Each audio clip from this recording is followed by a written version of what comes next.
Hello, everyone. I am here because of all the criticism of fractional gold. Now, I can understand why some people don't like fractional gold, and some people do like fractional gold. Oh, by the way, I want to show you my brand new Canadian maple leaf. You ready? As you may have guessed, that is not a 31.1 gram, aka 1 ounce Canadian maple leaf. That is a 1 gram maple, also known as a maple gram. And as you may guess from the name, it's 1 gram of 9999 fine gold. Now, I know some of you probably think it's crazy to waste your money on that. I happen to get that for about $80 per gram. So I was thinking about it myself because I'm not here to preach stuff. I'm kind of here just to share my thoughts and just kind of speak them out rather than think them to myself. And figured I'd do a little math. Hope you can see it okay. I didn't have a marker handy, so I just used a pen. And I'll just use my trusty pointer, Civivi Altus Damascus Blade. Very cool. Anyway, gold has been around $2,000 per ounce. Goes down to like 1980. It's been up to 2070, but it's been right around like within $10 of 2,000 for a couple of weeks now. So I just kind of used 2,000 just for a nice round number. As you probably know, there's 31.1 grams in the troy ounce. I divided $2,000 by 31.1 grams and came up with $64.51 per gram. Let's put some of those out there too. And I came up with $64.51 per ounce. Now, those little Pamp Swiss bars, also 1 gram. I'm not sure if they're 999 or 9999. I wrote 9999, so I guess that's what they are. Those are also about $80. I've gotten those recently. I had bought some other ones for like $65 when things were lower, but of course, things have risen. Metal prices have risen, especially the premiums have risen. So I was thinking, is it really worth getting them? Now you think about it, $2,000 for 1 ounce of gold. What I'm seeing now, especially a lot of online bullion retailers, is around $2,150 to $2,200 minimum for like a 1 ounce gold eagle. Sometimes I'm seeing the buffaloes slightly more.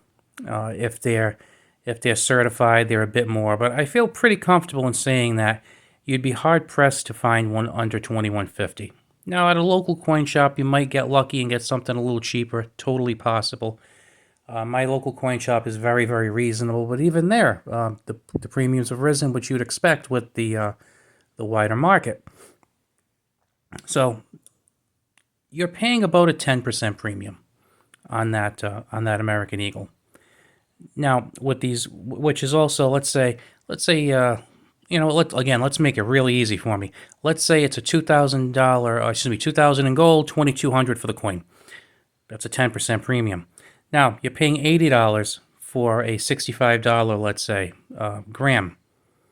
Well, you're paying about, 23% premium. So obviously that's a higher premium.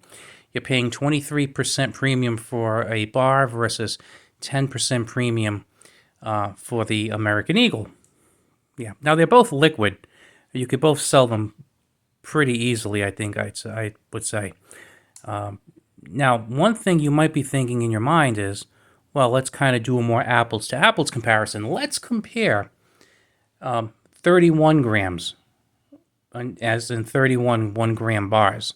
Let's leave the 1/10 of a gram out just for now because I don't feel like doing the math. Unless, it's only $8, we'll throw that in. So if you were to buy 31.1 grams of bars, that would come out to $2,408.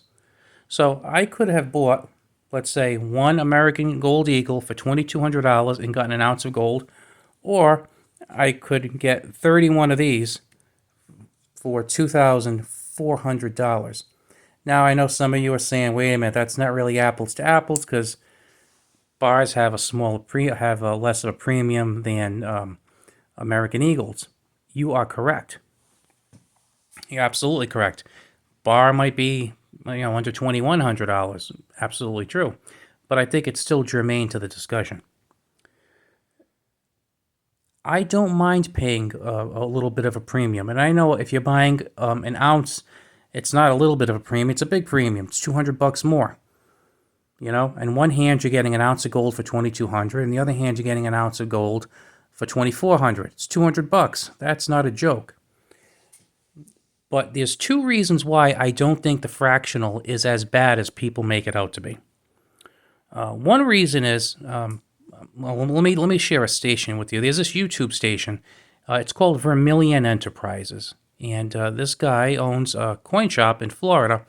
And I've mentioned this station before. I mean, it's a good kind of nuts and bolts station. He every single day he tells you how much he's paying for like 10th ounce eagles, a quarter ounce, half ounce, 1 ounce, platinum eagles, and foreign gold, 1 ounce bars, 10 ounce, kilo. It's really interesting, and you get to kind of see how things ebb and flow, per day. And one thing that you notice is that when he puts the eagles up, because he always includes, 10th ounce eagles, 1 ounce eagles, and 1 ounce silver eagles, is that the percentage that he sells the 10th ounce eagles for is a lot higher than the percentage he sells the 1 ounce eagles for. Not surprising. But he also pays higher for the 10th ounce eagles than he pays on a percentage basis than he pays for the 1 ounce eagles. So, he might be selling them, and I'm going to make these numbers off the top of my head, but, he might be paying, let's say, 5% over for 1 ounce and selling it for 10% over. Whereas with the 10th ounce, he might be selling it, buying it for 10% over and selling it for 20% over.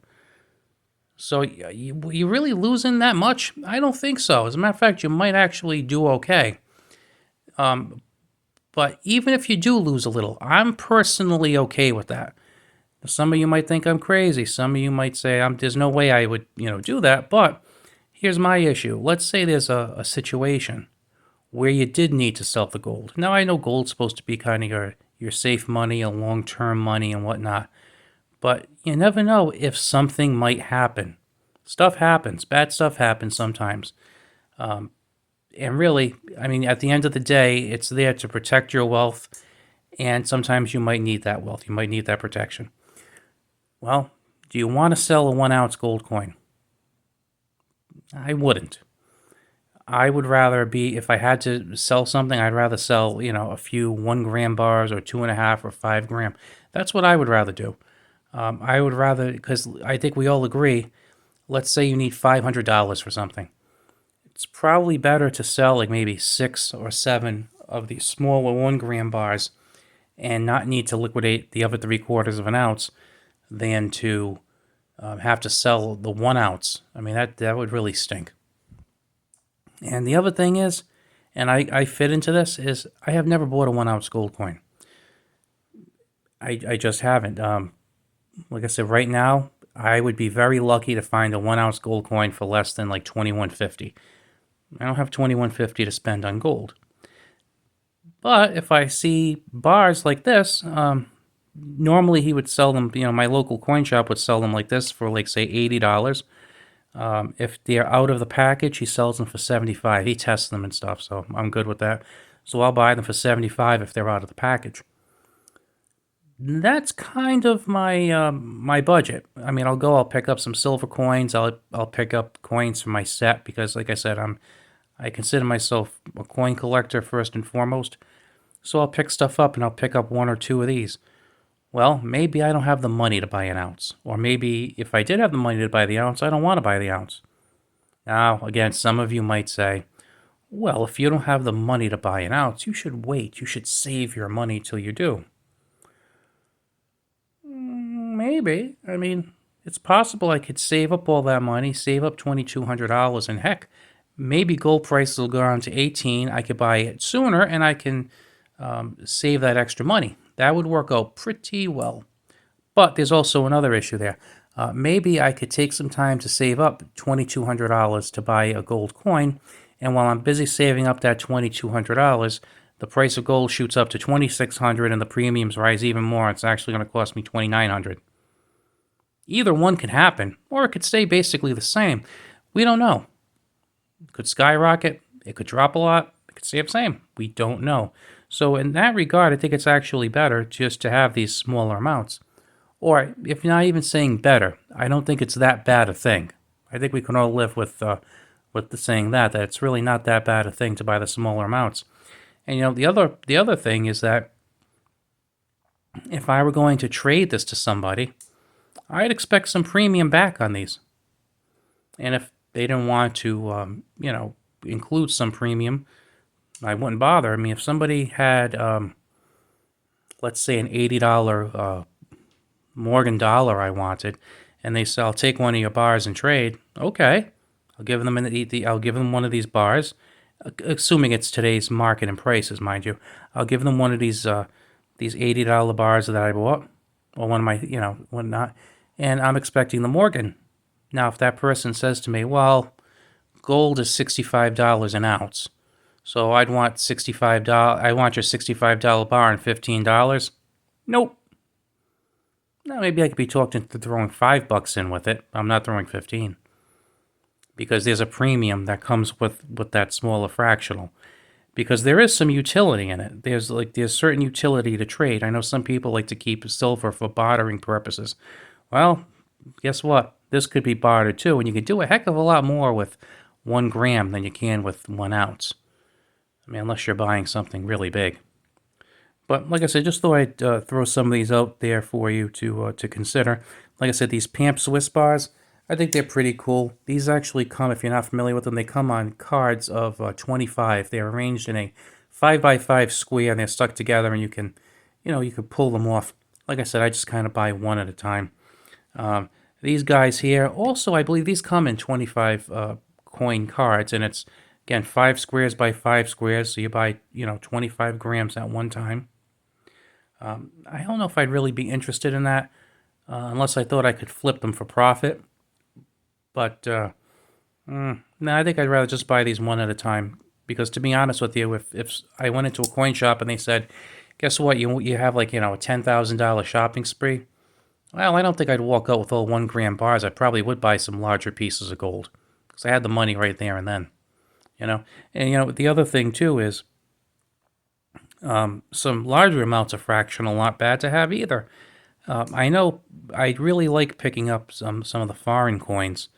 I've picked up some really interesting ones that were anywhere from, let me see, I think one of them was like 0.03 of an ounce, which is, well, a little over a gram, like 1.5 grams. And I've picked up some of those, and I've picked up some really cool European, which one, what is it? I believe it was a Norwegian gold coin. It's like 0.19 ounces, so just under a fifth.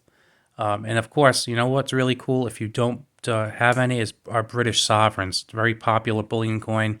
They've been making them for like 150 or 160 years, probably even longer than that. And they are just under a quarter of a troy ounce. Really, really cool coin. So it has some history in it too, and defined vintages. It's really a pretty good one to pick. So don't turn your nose up to fractional. Like I said, if you're the kind of person who spends $5,000 or $10,000 like water, well, I guess I can understand you favoring the larger coins. But if you're somebody who just likes to accumulate smaller amounts, I really wouldn't go crazy saving for something big unless it's specifically a larger coin that you're after.